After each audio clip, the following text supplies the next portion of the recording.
Welcome to Homemade.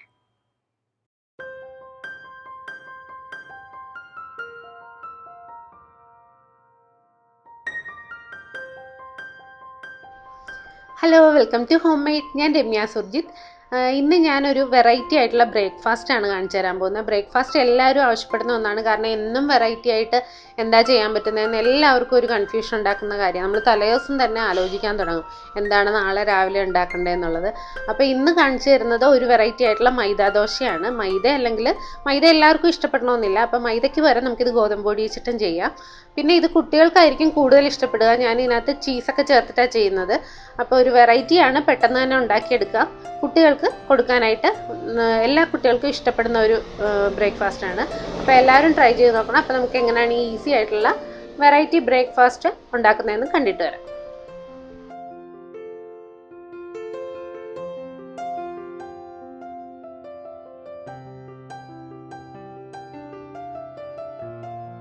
ആദ്യം നമുക്ക് മാവ് റെഡിയാക്കാം. അതിനായിട്ടൊരു വലിയ ബൗളിലേക്ക് 1 കപ്പ് മൈദ എടുത്തിട്ടുണ്ട്. മൈദ ഉപയോഗിക്കാൻ താല്പര്യമില്ലാത്തവരാണെന്നുണ്ടെങ്കിൽ ഗോതമ്പ് പൊടി എടുക്കാം, ഒരു കുഴപ്പമില്ല.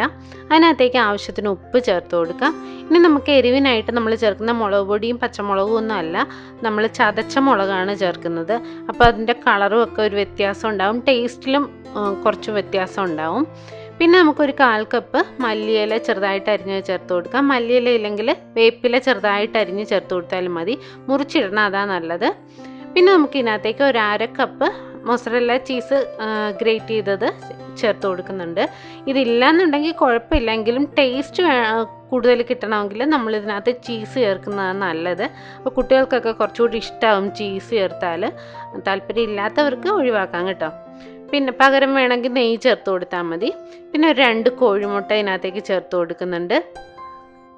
ഇനി ഇത് നന്നായിട്ട് മിക്സ് ചെയ്യാൻ വേണ്ടി നമ്മൾ പോരാത്ത വെള്ളമല്ല ചേർത്ത് കൊടുക്കുന്നത്, പാല് ചേർത്തിട്ടാണ് ഇത് നന്നായിട്ട് മിക്സ് ചെയ്തെടുക്കുന്നത്. അപ്പോഴാണ് നല്ല സോഫ്റ്റായിട്ട് നമുക്ക് ദോശ കിട്ടുക. അപ്പോൾ മാക്സിമം വെള്ളം ഒഴിവാക്കുക, പാല് തന്നെ ചേർത്ത് കുറേശ്ശെയായിട്ട് പാല് ചേർത്ത് നന്നായിട്ട് മിക്സ് ചെയ്ത് കൊടുക്കുക. ഇതുപോലെ എന്തെങ്കിലും വിസ്കോ അല്ലെങ്കിൽ ഫോർക്കോ വെച്ചിട്ട് ഒന്ന് മിക്സ് ചെയ്ത് കഴിഞ്ഞാൽ കട്ടയൊന്നും ഇല്ലാതെ നന്നായിട്ട് അലിഞ്ഞ് കിട്ടും. പിന്നെ കുറച്ച് ലൂസായിട്ട് വേണം നമ്മൾ ഇത് മാവ് റെഡിയാക്കി എടുക്കാനായിട്ട്. നമ്മൾ ദോശമാവ് ഉണ്ടാക്കാറില്ലേ, അതിനേക്കാൾ കുറച്ചുകൂടി ലൂസായിരിക്കണം ഇതിൻ്റെ മാവ്.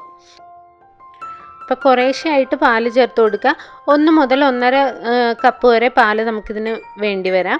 അത് ഓരോ പൊടികളുടെ അനുസരിച്ച് വ്യത്യാസം ഉണ്ടാകും. അപ്പോൾ ഇതുപോലെ ലൂസായി വരുന്ന രീതിയിൽ നിങ്ങൾ പാല് ചേർത്ത് നന്നായിട്ട് മിക്സ് ചെയ്ത് കൊടുക്കുക. ഇത് കണ്ടോ, ഇത്രയും ലൂസായിരിക്കണം, എന്നാൽ മാത്രമേ അത് കറക്റ്റ് ടേസ്റ്റിൽ കിട്ടുകയുള്ളൂ. അപ്പോൾ കട്ടിയാണെന്നുണ്ടെങ്കിൽ നമ്മൾ മൈദയല്ലേ ചേർത്തിരിക്കുന്നത്, അപ്പോൾ ഗോതമ്പ് ദോശ പോലെയല്ല, കട്ടി കുറച്ച് വേണം ഉണ്ടാക്കാനായിട്ട്, ഒത്തിരി അങ്ങ് കനായി പോകരുത്. അപ്പോൾ അതിന് വേണ്ടിയിട്ട് നമ്മൾ ലൂസായിട്ട് എടുക്കുന്നത്. ഇനി നമുക്ക് ദോശ ഉണ്ടാക്കാനായിട്ട് ഇതുപോലൊരു പാനാണ് നല്ലത്. അരികിങ്ങനെ അല്പം പൊങ്ങിയ പോലെയുള്ള പാനാണ് ഇതിൽ കറക്റ്റായിട്ട് വേണ്ടത്. എന്നാൽ മാത്രം നമ്മൾ ഒഴിക്കുമ്പോൾ അത് സൈഡിലേക്ക് ഒഴുകി വരും. അപ്പോൾ അത് താഴത്തേക്ക് പോകാതിരിക്കണമെങ്കിൽ ഇതുപോലെ സൈഡ് പൊങ്ങിയ പാൻ നോക്കി എടുക്കുക.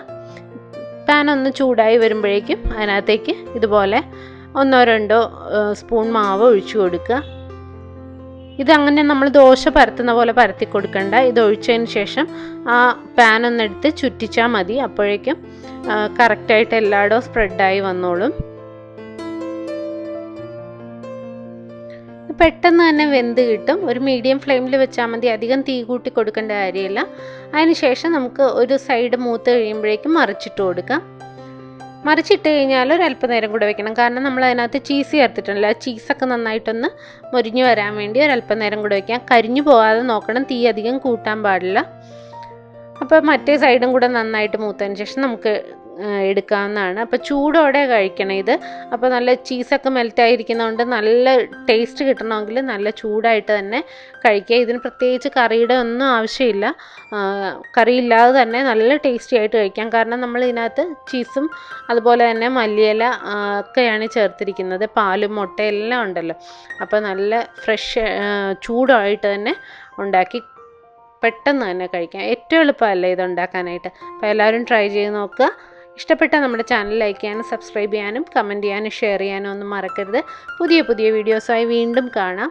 Thank you.